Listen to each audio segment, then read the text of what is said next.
Halo, kami dari kelompok 4 Statistika Penelitian. Anggota kelompok kami adalah Lili Amelia, Naila Fadia, Syabrina Zalfa, dan Parela Ananda. Pada kesempatan ini, kami akan menjelaskan tentang materi teori sampling. Materi ini sangat penting agar kita bisa mengambil data penelitian yang akurat tanpa harus meneliti seluruh populasi. Kami akan mengulas teknik-teknik pengambilan sampel yang tepat agar hasil riset tetap valid dan representatif. Selamat menyaksikan teman-teman.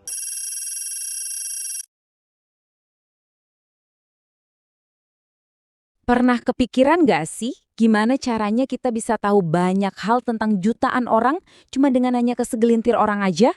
Mulai dari pilihan politik sampai kebiasaan belanja, semuanya itu kok kayak bisa dipetain ya?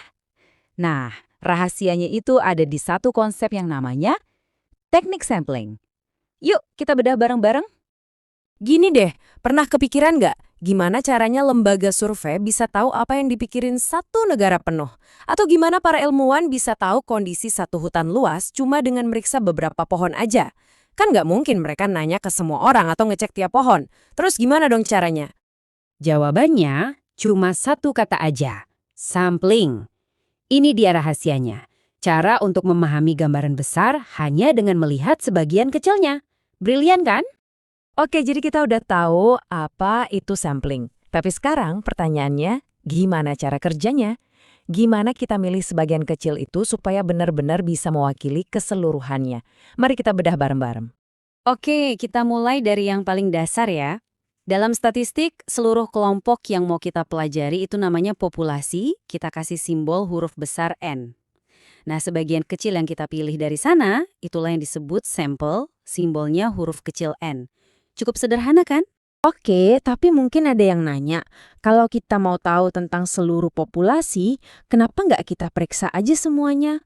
Kenapa harus repot-repot pakai sampel? Pertanyaan yang sangat logis. Jawabannya sering banget ada di skalanya. Coba lihat angka ini, 5 miliar. Bayangin deh, kamu harus meneliti kali satu persatu dari 5 miliar objek ini. Wah, tugas sebesar itu bukan cuma susah, tapi seringkali mustahil dan nggak masuk akal buat dilakuin. Tapi masalahnya bukan cuma soal ukuran loh. Ada beberapa alasan kuat kenapa sensus itu seringkali bukan pilihan terbaik. 1, biayanya bisa selangit. 2, waktunya lama banget. Dan yang ketiga, ini agak ironis. Akurasinya justru bisa menurun karena peneliti juga manusia, bisa capek dan bikin salah kalau datanya kebanyakan.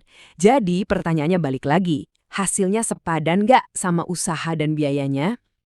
Tapi, ada satu alasan lagi yang bikin sensus itu jadi benar-benar mustahil. Bukan lagi soal efisiensi, tapi soal logika dasar. Coba deh, bayangin ya, kalau kita mau tes daya ledak granat, terus kita ledakin semuanya, ya nggak ada granat yang tersisa dong. Atau mau uji khasiat obat baru, masa semua pilnya mau kita uji di lab? Terus pasien minum apa? Apalagi tes darah, nggak mungkin kan semua darah pasien diambil?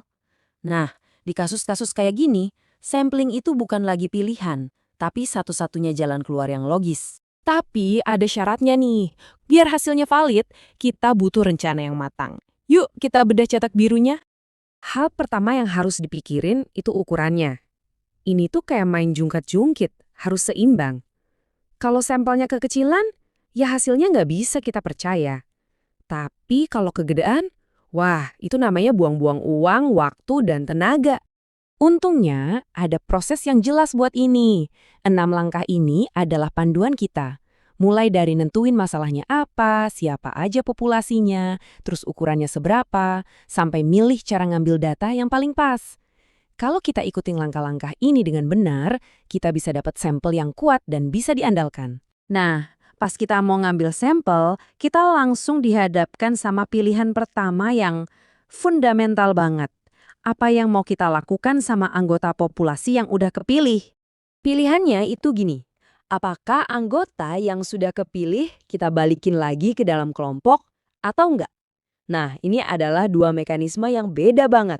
Yang pertama disebut dengan pengembalian, dan yang kedua tanpa pengembalian. Yuk kita lihat apa bedanya. Kalau sampling dengan pengembalian, coba bayangin Anda ngambil kelereng dari kantong, Anda catat warnanya, terus kelerengnya Anda masukin lagi. Artinya, kelereng yang sama bisa kepilih lagi dan lagi. Nah, rumus N pangkat N yang Anda lihat ini, itu cara kita ngitung berapa banyak kombinasi sampel yang bisa kita dapat. Dan percayalah jumlahnya bisa gede banget. Sekarang kebalikannya, metode tanpa pengembalian. Kalau yang ini, sekali Anda ambil kelereng, kelereng itu keluar dari permainan. Nggak dibalikin lagi. Setiap anggota cuma bisa dipilih satu kali. Rumus kombinasi yang kelihatannya ribet ini sebenarnya cuma cara buat ngitung berapa banyak sampel berbeda yang bisa kita buat. Dan FYI, inilah metode yang paling sering dipakai dalam survei di dunia nyata. Oke, mekanismenya udah, sekarang kita pindah ke strateginya. Ada 3 pendekatan utama nih buat milih sampel, masing-masing punya plus minusnya. Anggap aja kayak milih jalan, mau yang paling gampang, yang paling ahli, atau yang paling adil. Nah, ketiga pendekatan ini adalah sampling seadanya, terus ada sampling purposif, dan yang terakhir sampling peluang. Masing-masing tujuannya beda, jadi ayo kita bedah satu persatu. Pertama, sampling seadanya. Ya, namanya juga seadanya, kita ambil data dari siapa aja yang paling gampang ditemuin. Misalnya, wawancara orang yang lagi lewat di mall. Cepat, gampang, tapi hati-hati. Hasilnya kemungkinan besar nggak mewakili seluruh populasi. Ini lebih cocok buat dapat gambaran awal yang kasar aja sih. Berikutnya, sampling purposive. Nah, kalau yang ini, peneliti yang emang udah ahli di bidangnya sengaja milih sampel berdasarkan pengetahuannya. Ini berguna banget buat studi kasus mendalam yang butuh peserta dengan kriteria super spesifik. Bisa dibilang, ini adalah pilihan para ahli. Dan yang terakhir, ini dia gold standardnya. Sampling peluang atau random sampling. Ini adalah cara yang paling objektif dan paling adil. Di sini, setiap anggota populasi punya kesempatan yang sama persis untuk terpilih. Makanya, metode ini ngasih hasil yang paling akurat dan bisa diandalkan. Eits, tapi tunggu dulu. Gimana kalau populasi kita itu nggak seragam? Isinya macam-macam. Misalnya, mahasiswa di satu kampus. Kan ada dari berbagai fakultas. Apa sampling acak biasa masih cukup? Kayaknya enggak. Kita butuh alat yang lebih canggih nih. Nah, buat situasi yang lebih ribet ini, ada beberapa teknik khusus. Ada yang namanya sampling petala, di mana kita bagi-bagi dulu populasinya jadi subkelompok atau strata. Terus ada sampling proporsional, buat mastiin setiap subkelompok kebagian jatah sampel yang adil. Dan ada juga sampling sistematik, di mana kita milih anggota pakai interval yang teratur. Oke, dengan semua pengetahuan ini, kita jadi makin pinter kan? Tapi ingat, sampling itu alat yang kuat, dan kalau pakainya nggak hati-hati, hasilnya bisa salah kaprah. Jadi, mari kita bahas potensi-potensi kesalahannya. Jadi, ada 2 jenis kesalahan utama yang wajib kita tahu. Pertama, kekeliruan non-sampling. Ini murni gara-gara human error. Misalnya, kuesionernya dibikin ngaco atau ada salah input data. Nah, yang kedua, kekeliruan sampling. Ini adalah perbedaan yang wajar antara hasil sampel kita dengan hasil kalau kita bisa nanya ke seluruh populasi. Kabar baiknya, kesalahan ini bisa kita perkecil dengan sampling acak dan ukuran sampel yang lebih besar.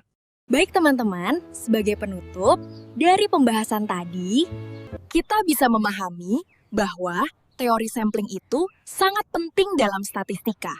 Karena membantu kita mengambil kesimpulan dari populasi tanpa harus meneliti semuanya. Dengan teknik sampling yang tepat, hasil penelitian bisa tetap akurat, efisien, dan dapat dipercaya. Selain itu, kita juga jadi tahu bahwa pemilihan metode sampling, baik itu random maupun non-random, sangat berpengaruh terhadap kualitas data yang dihasilkan. Jadi, kita tidak bisa sembarangan dalam menentukan sampel.